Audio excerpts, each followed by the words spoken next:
Hey, good afternoon. My name is Dwayne Richards. I'm a local CPA based in the East End of Toronto. I'm actually going into year 3 of using TaxDome.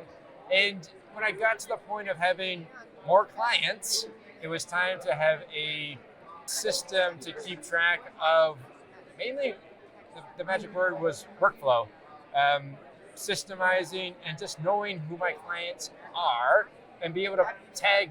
The nice thing, one of the features I love about TaxDome is being able to create my own segments or tags. So I now can tag who my business owners are, who has an HST account, who are my realtors, so that I can then send out specific information, specific email groups based on those tags. So that's one of the features that I love about TaxDome.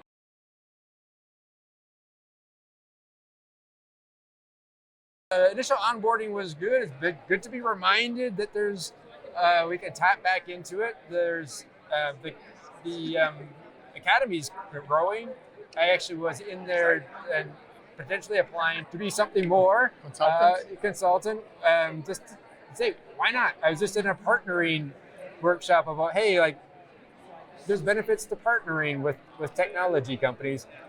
And I would almost say 100% of my new clients love using TaxDome. Maybe their previous account had nothing like that. When I tell my clients, I'd like to meet you someday, but we don't need to meet at all to get your taxes completed. One of the big savings for me moving from something to TaxDome was the unlimited e-signatures. I don't know how much money I saved by not having to use DocuSign. No offense to DocuSign, but I have unlimited e-signatures inside of TaxDome.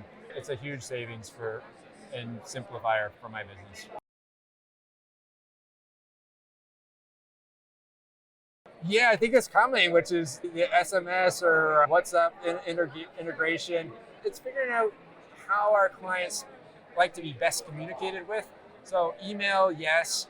As millennials or younger clients, WhatsApp or text messaging, people open text messages.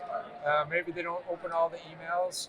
I don't know, at some point, like video integration, I'm using Zoom or I'm using, Loom or another video. So if I want to create video content, I'm creating video content on YouTube. So if there's a way to add some, it takes a little bit more memory for video, but being able to create like welcome videos and be able to have those inside of TaxDome to put part of the workflow, that would be a nice little perk.